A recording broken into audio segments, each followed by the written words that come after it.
Rogelio, muy bueno, muy buena presentación. Ahí vi que le pusiste un lente de Illich, que me parece que es clave en este tipo de quemaduras y de cirugías. ¿Cuánto tiempo lo dejas? Lo dejé 6 semanas. Bien. El beneficio que tenía este paciente es que había perdido la sensibilidad. Entonces, el lente de Illich lo que muchas veces pasa es que empieza a molestar. En este paciente había perdido completamente la sensibilidad. Bien, eso creo que es un concepto clave, porque si no lo dejamos largo tiempo, aunque moleste, bueno, sí tiene esa contra, como decís, pero se pegotea todo y realmente te tira todo atrás todo el trabajo que hiciste. También te preguntan con qué tratamiento lo dejás cuando le sacás la lente en el ojo derecho. En el ojo derecho estuvo y está actualmente con lágrimas de suero, o sea, realmente tiene una insuficiencia limbar. Después tengo la segunda parte del caso, pero la verdad que es bastante larga, que es al año que el paciente obviamente generó una conjuntivalización y cómo tratar esa insuficiencia de células madre que es tardía, que es al año, que es la segunda parte. No lo mostré porque es bastante largo el caso. Pero quería transmitir cómo se trata en forma aguda una quemadura. Rogelio, en caso de que, solo 2 palabras, en caso de que este paciente tenga una insuficiencia unilateral, casi total, tenía un compromiso importante de todo el limbo aparentemente, ¿qué técnica de elección preferís para, bueno, tratar de recuperar esa superficie? Bueno, en el caso, este paciente tenía una deficiencia total, unilateral y parcial del otro ojo. Si fuera unilateral, lo mejor es hacer un SLET, que es sacar células limbares del otro ojo y pasárselas al ojo dañado. Esa sería como la técnica de elección. En este paciente es medio complejo porque el otro ojo ya tiene una insuficiencia parcial y estaríamos jugando con fuego, así que las opciones más bien tienen que ser con injertos tipo escleroqueratoplastia, o sea, injertos de córnea y limbo al mismo tiempo, o pensar en una queratoprótesis con los problemas y la viabilidad a largo plazo que tienen las queratoprótesis, que no duran muchos años. Y es un paciente de 33 años, que el otro ojo veía bastante bien. Claro. No sé si Pele quiere hablar, porque cada vez que activa la cámara quiere decir algo. Ahí, espera que te doy audio. No, está activa por default, pero no, lo de Rogelio impecable, ahí nada que agregar. Además, si no se infectan, soy un R1.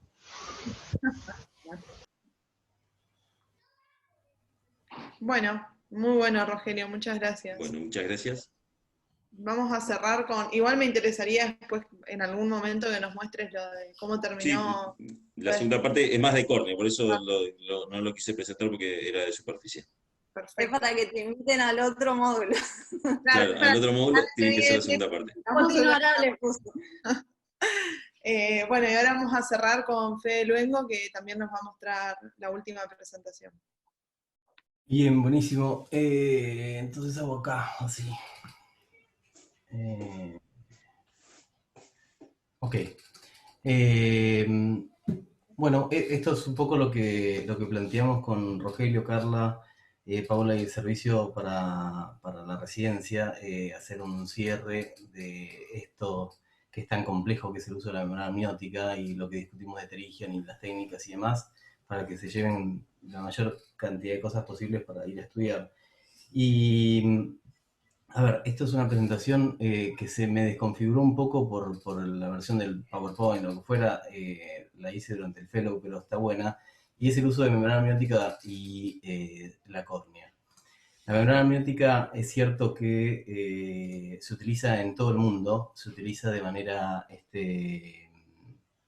controlada en muchísimos países, descontrolada en muchos países al inicio, pero hay una reglamentación para el uso de esto porque el gran descubrimiento de la membrana amniótica es que es un tejido que es homólogo, que no es propio, nuestro, que tiene o no tiene relación con nosotros, pero que tiene bajísima antigenicidad, con un montón de propiedades que vamos a ir viendo, pero básicamente procurativas.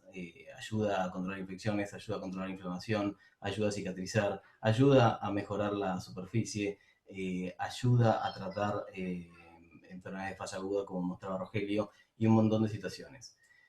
Entonces, para empezar con la introducción y un poco la historia, esta membrana amniótica empezó en 1910, cuando a pacientes quemados le implantaban amnios, o lo cubrían con amnios para tratar esas quemaduras, y empezó a utilizarse en un montón de situaciones distintas, para reconstrucciones vaginales, para cierre de pericardio, para quemaduras con soda cáustica, y en 1940 de Roth empezó a utilizarlo para defectos conjuntivales. Esto generó un gran lío, porque intentaron entrarlo a Estados Unidos, y Estados Unidos dijo, esto es totalmente una locura, poner algo que no es de uno en un tejido que está abierto, infectado, lo que fuera, qué sé yo. Y como decía Rogelio, Sen en el 93 propone esto para el tratamiento del déficit de stem cells limbares. Esta situación va de la mano siempre con Sheffer, porque lo que ambos estaban intentando determinar es cómo tratar al limbo y al mismo tiempo qué utilizar cuando el paciente no tiene limbo. Entonces es ahí donde empezaron a estudiar mucho estos injertos de membrana amniótica.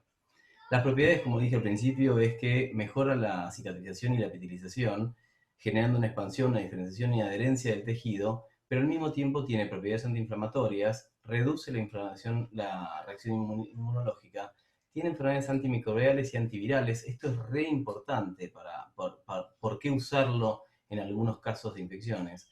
Tiene propiedades antiangiogénicas, antifibróticas y facilita el transporte de oxígeno. Entonces, no es lo mismo colocar sobre una superficie ocular algo que no deje pasar el oxígeno a algo que sí lo deja pasar. La histología no vamos a entrar en detalles, pero tiene una capa amniótica, una capa de amnios y una capa de corion. Eso es muy importante para los lados y para los usos. Entonces, los glaucomatólogos lo usan de una manera, los infectólogos o los que hacemos córnea lo usamos de otra. Dependiendo qué queremos, la utilizamos como fuente. Fede, no está pasando la diapo, se quedó en la que tiene la visión de todo el mundo, todos los países. Uy, ¿por qué no? A ver, lo comparto de vuelta. No está maximizado tampoco, capaz compartiste mal. Tienen razón.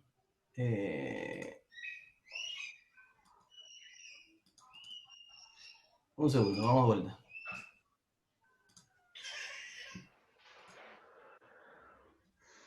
Un error. Ahí sí, ¿no? Sí, ahí sí. Perdón.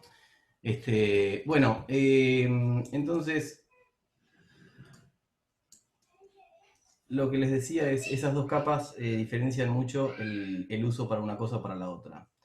Como funciones antiinflamatorias tienen un montón de factores que son antiinflamatorios. Básicamente esa interleuquina 10 es muy importante porque interviene en varios procesos, como van a ver, incluso en la cicatrización, y por eso es tan útil para cicatrizar.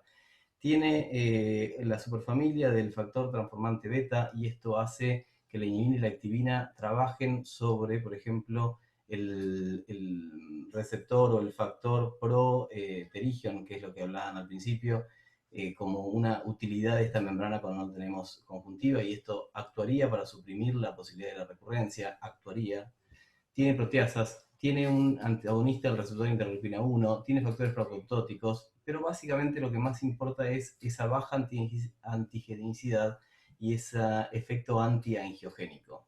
Son dos de las cosas más importantes de la membrana amniótica, porque si ustedes imaginan colocar un tejido no propio en una superficie vascularizada, hace que rápidamente se vascularice. Y no pasa con la membrana. Uno coloca una membrana amniótica sobre la córnea y esa córnea no se vasculariza, a pesar de tener un cuerpo extraño sobre la superficie. Entonces eso es súper importante.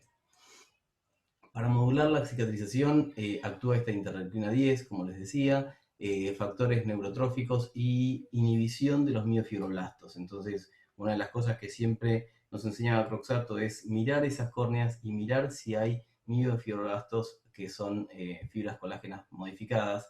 Eso habla de una cicatrización errática. Esta membrana amniótica actuaría sobre esas células, inhibiéndolas.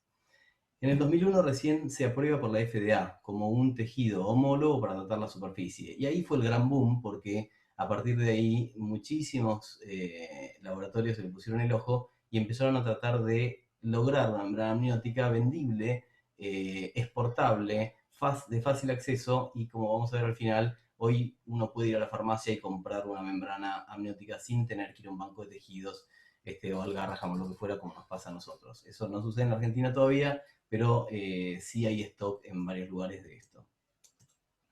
La indicación, como decía Rogelio, es para tratar las enfermedades por soluciones alcalinas. Entonces esto es un paciente que no es mío, y fue Alió el primero que habló un poco de la efectividad de esto a un relativo largo plazo, ¿sí? Porque lo que pasa con la membrana amniótica de enfermedades oculares es que a veces trata transitoriamente y después tenemos que ir a una resolución más rápida, más programada, como es un injerto. El pemfigoide cicatrizal es otra de las cosas que andan muy bien con la membrana amniótica cuando no logramos controlar al paciente por medicación sistémica e inmunosupresión, y muchas veces cuando no tenemos o cuando necesitamos hacer alguna otra cosa y ese fondo de saco está totalmente alterado, se puede utilizar. La queratopatía bullosa, Carla tiene un montón de casos de esto donde utilizar membrana amniótica para queratopatía bullosa es una indicación muy precisa después de haberle sacado el calcio. Como ustedes saben, la queratectomía con quelantes de calcio es muy incómodo, es muy doloroso en el paciente, y utilizar membrana amniótica como coadyuvante de esa terapia no solamente actúa como antiinflamatorio y cicatrizante, sino que también actúa como analgésico.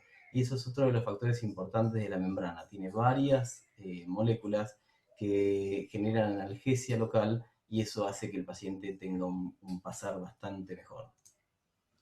En el melting corneal se ha discutido muchísimo si utilizar membrana amniótica o no en las queratoprótesis, y hay como un boca arriba en esto. Hay mucha gente que las usa, hay mucha gente que no porque le entorpecen, pero la realidad es que la membrana amniótica, cuando la utilizamos en este caso con el corión hacia arriba, lo que hace es darte a vos un tejido de sostén, de soporte, como vamos a ver en una charla que viene en unas semanas con Fede Cremona. La utilidad de la membrana amniótica en estos casos es bien clara.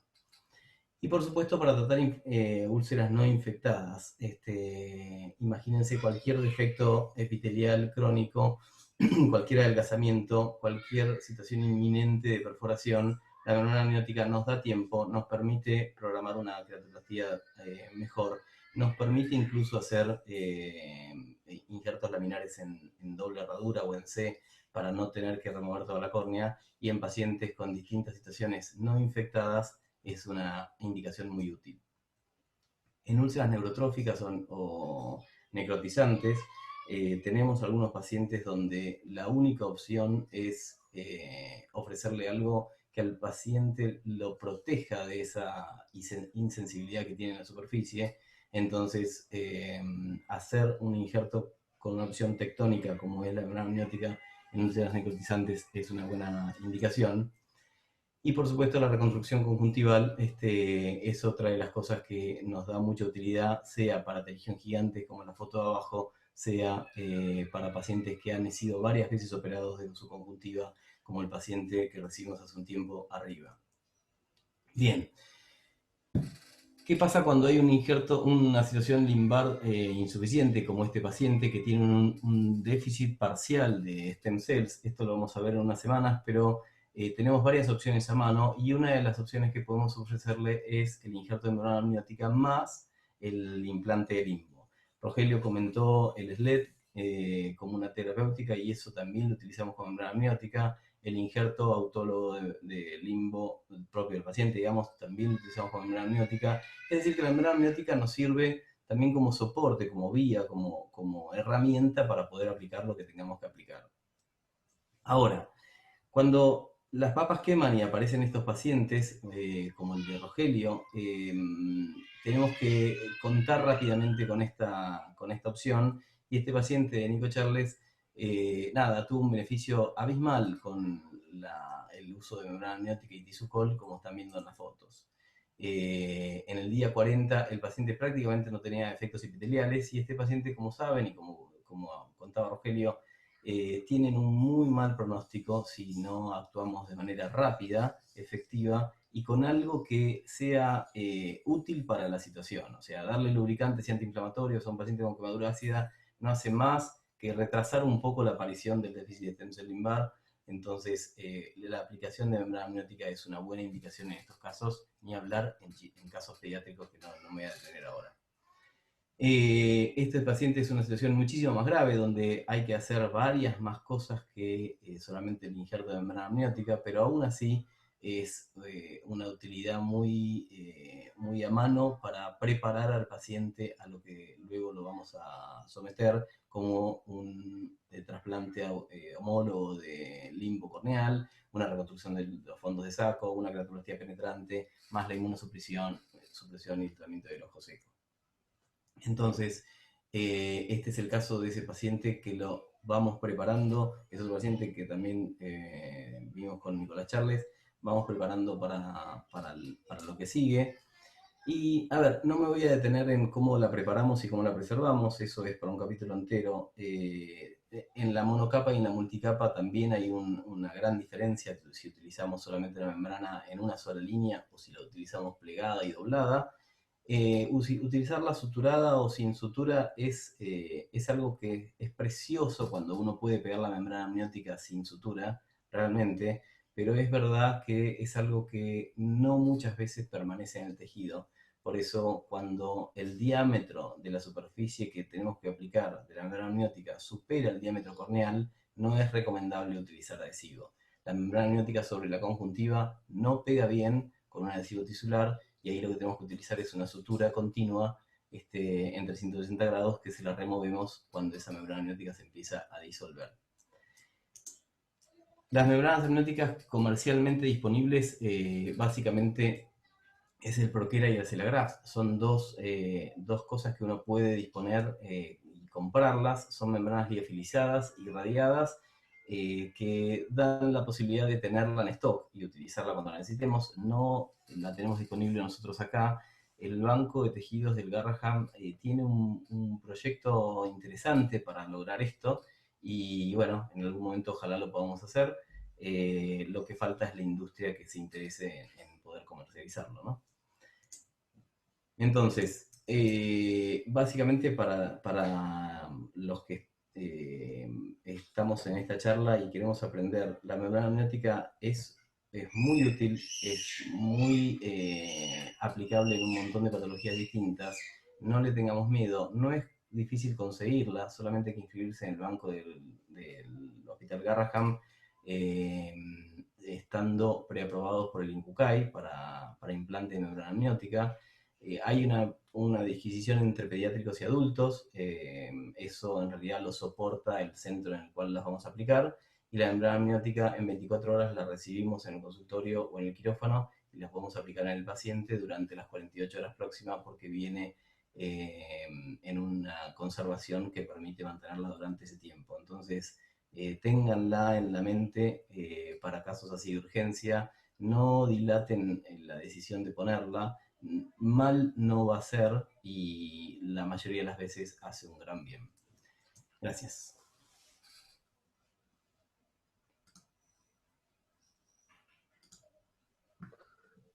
Bueno, excelente.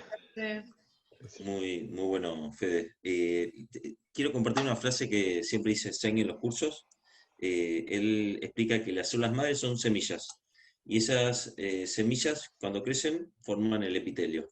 La membrana amniótica sería la mejor tierra o el mejor sustrato que ustedes le pueden dar a esas semillas, específicamente cuando son semillas de mala calidad, esos ojos que tienen déficit de stem cells, que están lesionados por quemaduras, que están lesionados por un ojo seco con una gran cantidad de gotas y toxicidad medicamentosa. La membrana amniótica y el suero autólogo, el plasma ribo plaquetas, son amplificadores, no generan células madres, sino que amplifican y ayudan a las que ya están. Fantástico. Bien, yo por ahí reforzar el tema de que si bien está regulado por el INCUCAI, no hay lista de espera para membrana. Si el Garrahan no tuviera membrana, nosotros en el hospital tenemos actualmente membrana amniótica que puede abastecerlo, si bien no se comercializa, es para uso interno, sí está, digamos, la contingencia de que si el Garrahan no tuviera una membrana, se nos puede solicitar a nosotros para proveer. El procesamiento es bastante simple en relación a la técnica de preparación, es tan complejo como hacer una córnea precortada, pero sí requiere una regulación importante, como todos los trámites de autorización y habilitaciones del INCUCAI. Lo primero para el que quiere implantar es tener un equipo de membrana, excepto los corneólogos que ya están habilitados. O sea, aquel que pertenece a un equipo de trasplante de córnea puede implantar membrana, y aquel cirujano que no es corneólogo puede incorporarse como miembro del equipo de trasplante de membrana. Por ejemplo, los plásticos es común que la usen, los que hacen oncología ocular también, así que eso lo tienen que tener presente para cumplir con la reglamentación.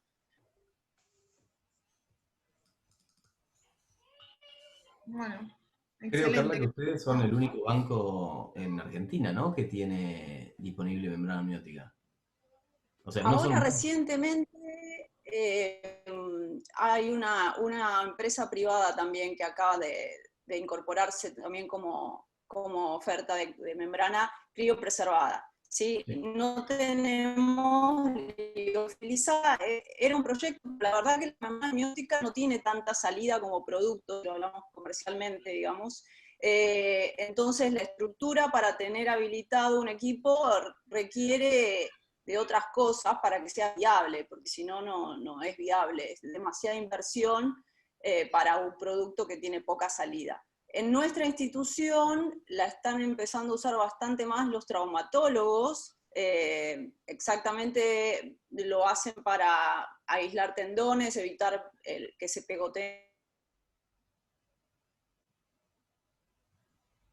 Carla, se te corta. Se fue. Ahí se cortó. Sí, decía Carla, los traumatólogos lo utilizan exactamente Perdón. para... Bueno, no, les decía que en el hospital están tratando otros servicios de utilizarla más, entre ellos el equipo de traumato, con los que nosotros tenemos incorporado el banco. El banco pertenece a un banco multitejido, ya que ellos, cuando se cerró el banco de ojos, incorporaron este tejido al banco de huesos. Entonces hoy conformamos un banco multitejido con la idea de, en el futuro, si se puede, recuperar el banco de ojos y seguir con membrana, banco y huesos.